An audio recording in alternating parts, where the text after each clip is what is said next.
To continue my Winnie the Pooh series leading up to the biopic Goodbye Christopher Robin, based on A.A. Milne, the man who created Winnie the Pooh, now we get to Piglet's Big Movie. Now, to be honest, this was actually the first Winnie the Pooh movie where I actually do remember seeing the commercials for on TV. I mean, I was way too young to notice the spots for the Tigger movie because I'd be like, what, 2 years old? But by the time Piglet's Big Movie started to show itself in the commercials, I mean, I remember that happening. I remember seeing those commercials. I was like, oh cool, it's Winnie the Pooh again. And eventually I watched it and I loved it. I thought it was such a really great movie. And I'm 19 right now, and you know what? Piglet's Big Movie still holds up pretty damn well. Now, just like the Tigger movie, Piglet's Big Movie centers around a side character in the Winnie the Pooh universe. The first one being, of course, Tigger, this one being about Piglet. Now, to be honest, I actually don't mind this sort of style. Looking at the side characters and looking at their insecurities and making a movie out of those, I really like that. Where in the Tigger movie, it focused on Tigger's feeling of loneliness because he doesn't have a family. In this one, Piglet's Big Movie, it centers around Piglet not really feeling useful because of his size. He doesn't really feel like anybody needs his help because everyone feels like he's just too small to help. And we've all felt that in our lives. We've all felt that feeling of just not really feeling useful amongst our friends. And this movie really does explore that deeply. And when Piglet supposedly goes missing, Winnie the Pooh, Tigger, Rabbit, Eeyore, and Roo all band together to try to find Piglet. All the while using a scrapbook that Piglet made of the memories that they've had as sort of a memorial map as to where Piglet could be. And through this scrapbook, we see multiple storylines. Now, unlike the Many Adventures of Winnie the Pooh, which I still think was really good, but however, my biggest problem with The Many Adventures of Winnie the Pooh was that there really wasn't a structure amongst the film. It was really just a bunch of random events that were happening. They were good events, but it felt like it shouldn't have been a movie. And really, it wasn't supposed to be a movie, because if you saw my review, you would have seen that that apparently the movie was actually a bunch of Winnie the Pooh shorts that were stitched together to make a movie. With Piglet's Big Movie, there actually is a cohesive storyline. And to be honest, I do think this is a very clever way of interweaving these little stories.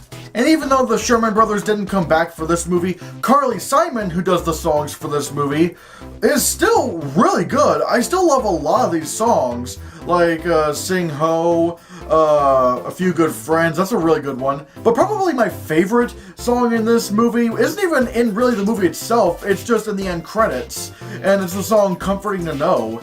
I mean, why didn't they push that for an Oscar for Best Original Song? I honestly have no idea. The Oscars are weird sometimes. And one thing I didn't really notice until I rewatched it for this review, this movie knows how to scale things up when you're in Piglet's point of view. Like, for example, there's a scene where Piglet is infiltrating Kanga's house, and Kanga knows this is some sort of weird trick, so she's just going along with it. But they captured size pretty well with this, because they made her look huge next to him. And keep in mind, Kanga would probably be as tall as my knee. So, knowing that they were actually to make her look enormous against Piglet is something I really gotta give credit to the animators for. They truly knew how to make us feel like we were in Piglet's shoes. Wait, no, he doesn't wear shoes. Stitches. And I don't know if you guys knew this, but Piglet is voiced by John Fiedler, or Fiedler. I hope I didn't screw the guy's name up. But this guy is a terrific actor. If you saw 12 Angry Men, you would have known that he played the weird, geeky juror, the one who's sort of soft-spoken. Yeah, this is the same guy. And to be honest, his performance in Piglet's Big Movie, in my opinion, is almost on par with what he did with 12 Angry Men. Although you do gotta keep in mind that in 12 Angry Men, he didn't really need to do anything emotional with his performance. That was some of the other actors' job, especially the one angry juror. I forget which juror he was, but he was the really racist one who just had a really big breakdown scene. Yeah, but in any case, John Fiedler he didn't really need to do anything emotional for 12 Angry Men.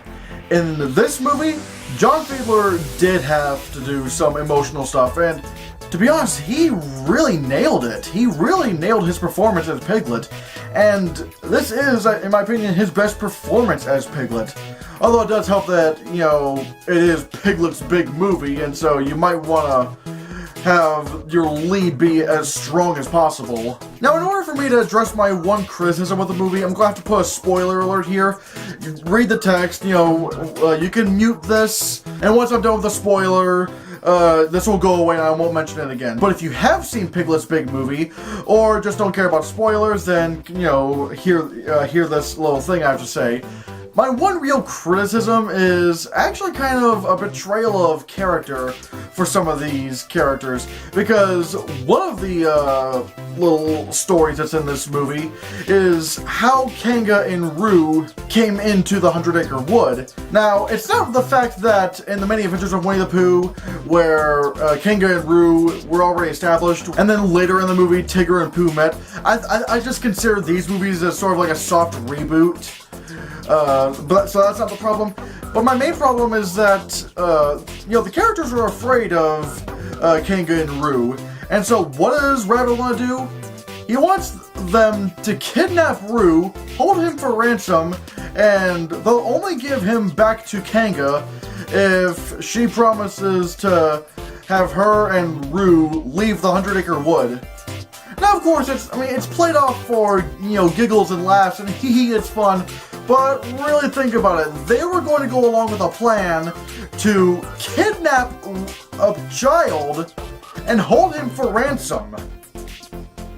Like, holy shit! Really? And in my opinion, this portrayal of character is only going to get worse in Pooh's Heffle Up movie.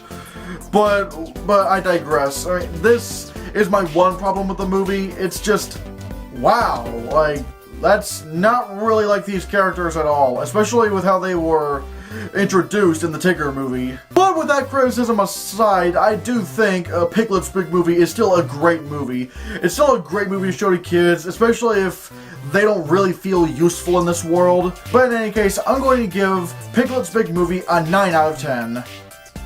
So, what do you think of Piglet's Big Movie? Have you seen Piglet's Big Movie? Let me know down in the comments below. Thank you so much for watching. Give this video a like, share the video so we can get the channel circulated, and if you want to see more, click this.